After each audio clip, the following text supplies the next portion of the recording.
Today, we are blessed to present one of these insightful lectures entitled Earth Store Bodhisattva Sutra, Contemplating the Karmic Conditions of Beings, Part 5 of 6, on Between Master and Disciples, given in English, on August 9, 2015 in France.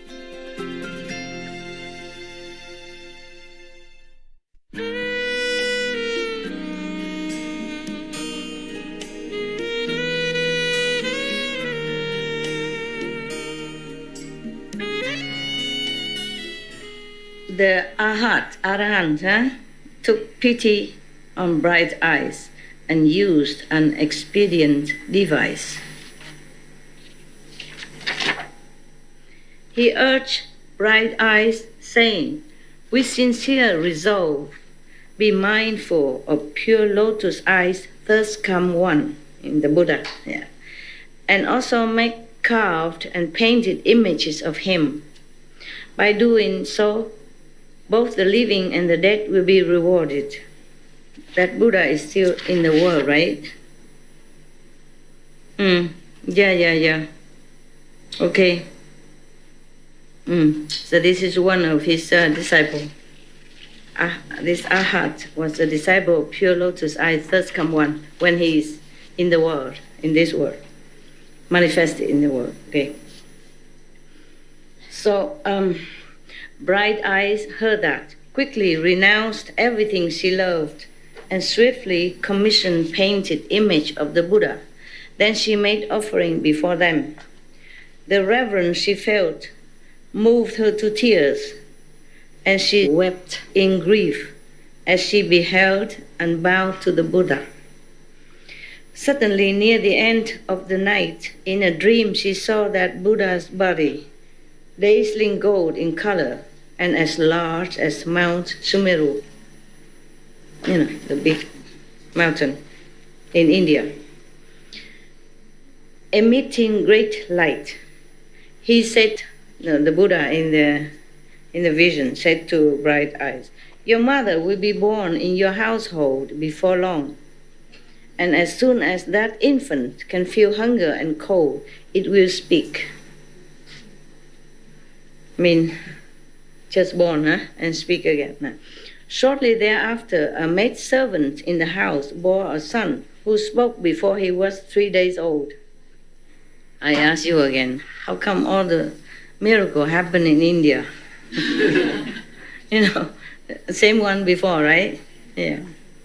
Lowering his head and weeping, he said to Bright Eyes, the servant's son, "The karmic conditions we create during our lives and deaths result in retributions that we ourselves must undergo.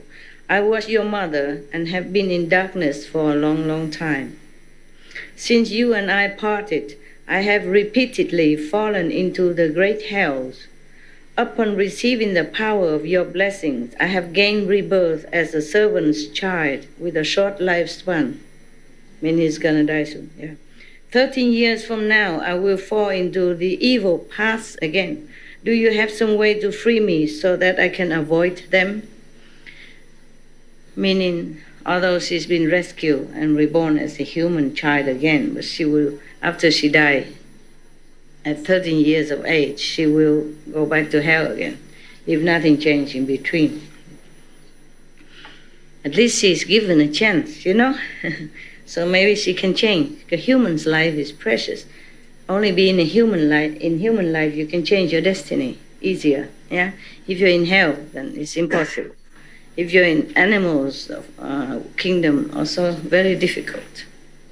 When Bright Eyes heard those words, she knew without a doubt that they were her mother's, choked with emotion and sobs. She said to the servant's child, "Since you are my mother, you should know your own past offenses.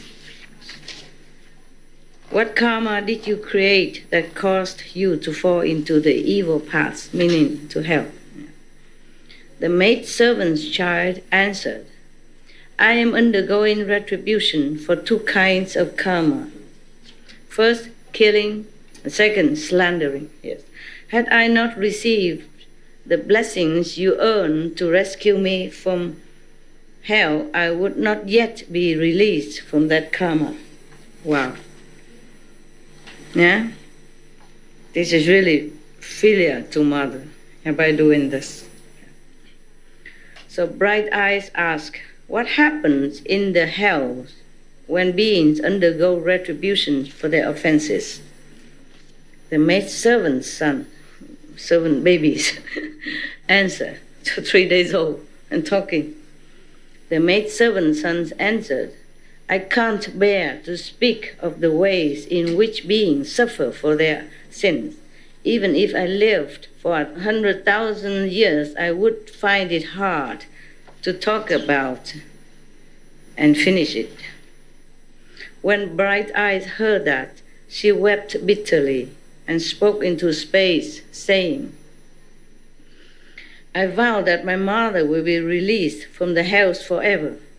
At the end of these 13 years, she will be finished with her heavy offenses, sins, karma, and will not go back to the evil paths, evil places, hell, O Buddhas of the 10 directions, with your compassion and sympathy, please listen to the vast and mighty vow that I am making for the sake of my mother.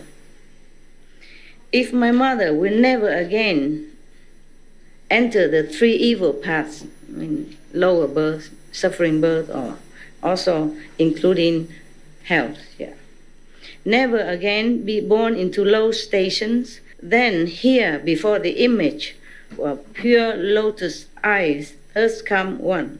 I vow that from this day on, throughout billions of aeons, I will respond to all beings who are undergoing suffering for their offenses in the hells, or the 3 evil paths of any world, the whole universe. Wow, what a great vow.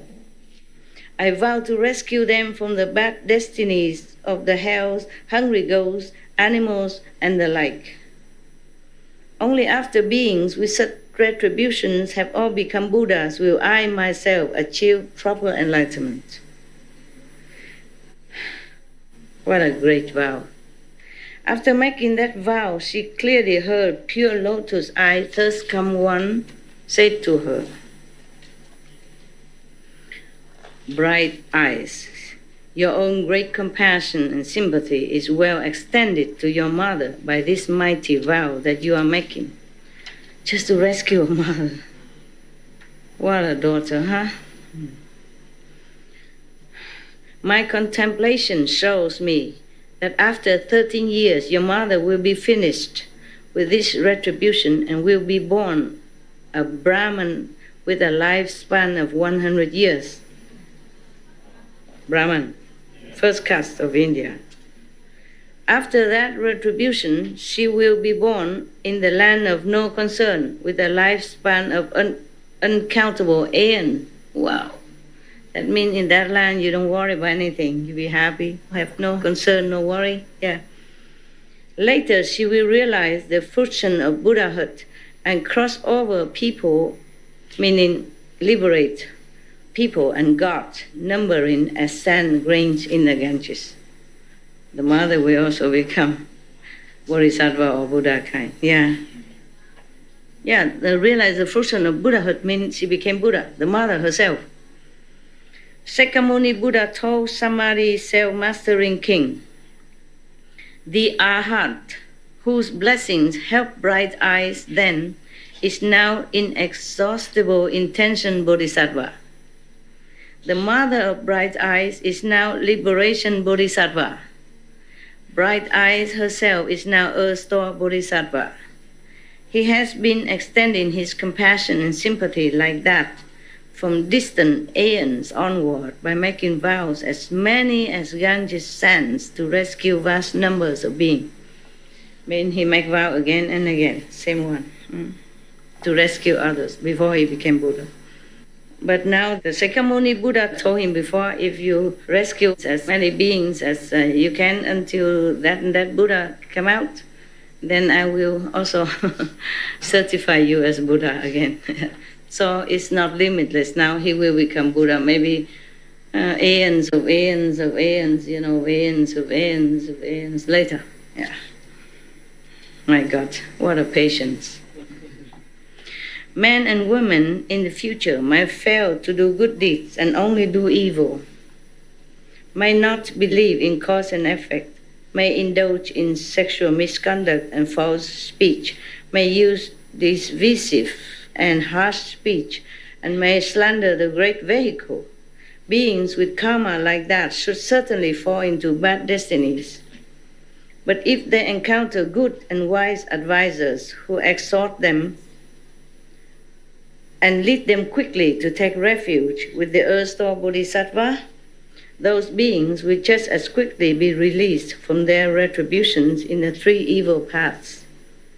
If those beings are resolved and respectful, if they behold, bow to, and praise the bodhisattva, and if they make offerings of flowers, incense, clothing, jewels, food, and drink to him, they will enjoy supremely wonderful bliss in the heavens for billions of aeons.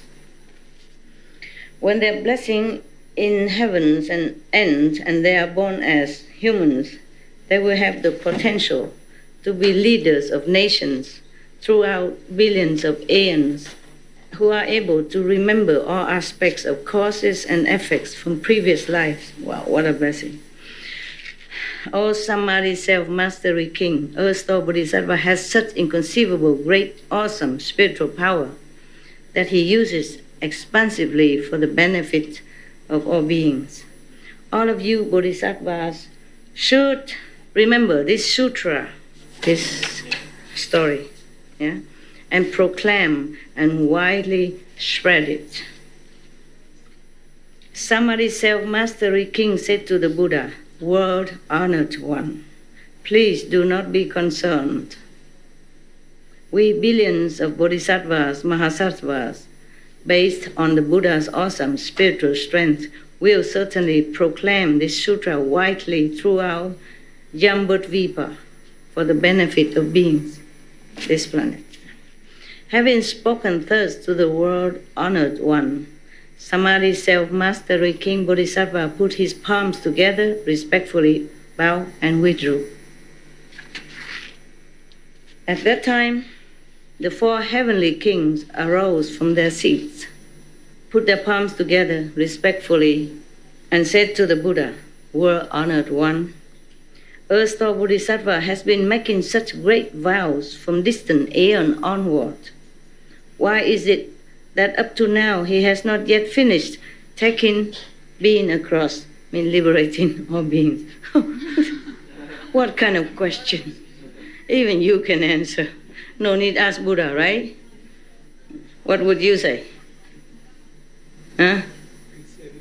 He wants to still save it. He wants to save beings. What would you answer? Yeah. Yeah, the same. He want to save. He wants to continue saving beings. So many beings. Yeah, that's correct. Too many. So many.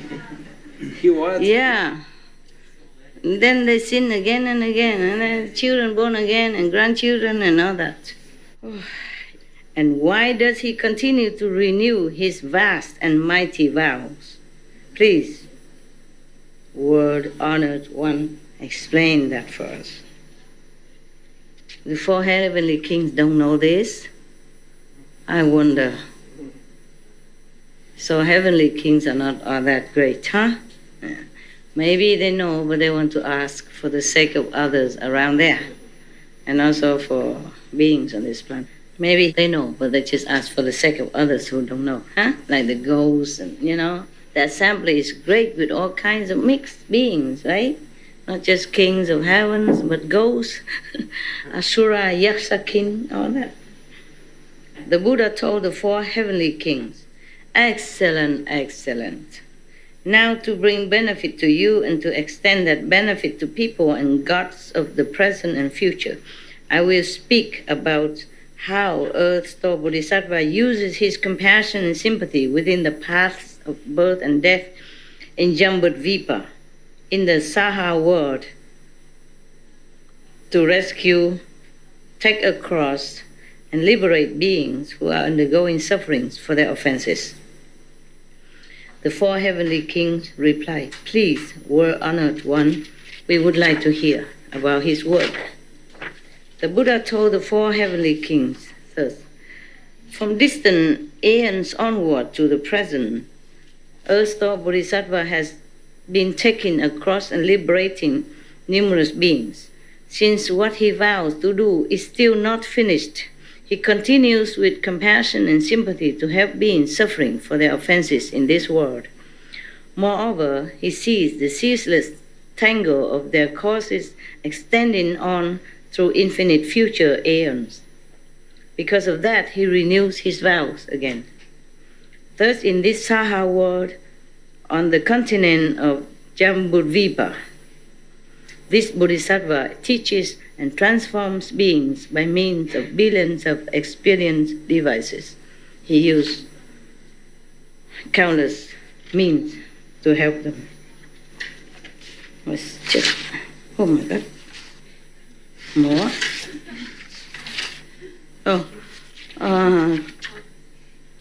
More or less one more page. Four heavenly kings, listen well to the killers. Earth-store Bodhisattva says that short lifespans will be the retribution. To robbers, he says that poverty and acute suffering of shortage, of necessity will be the retribution. To those who indulge in improper sex, he says that rebirth as the pigeons or mandarin drakes, what is that? Or ducks, will be the retribution. To those who use harsh speech, he says that quarreling families will be the retribution. To those who slander, he says that being tongueless and having cankerous mouth will be the retribution. This is slander normal being, each other, but if slander the Buddha, then it's not like this. You go to, forever hell, you knew already. Okay. To the hateful, he said that being ugly and crippled will be the retribution. To the stingy, he says that not getting what they seek will be the retribution. To the gluttons, greedy to eat, he says that hunger, thirst, and sickness of the throat will be the retribution.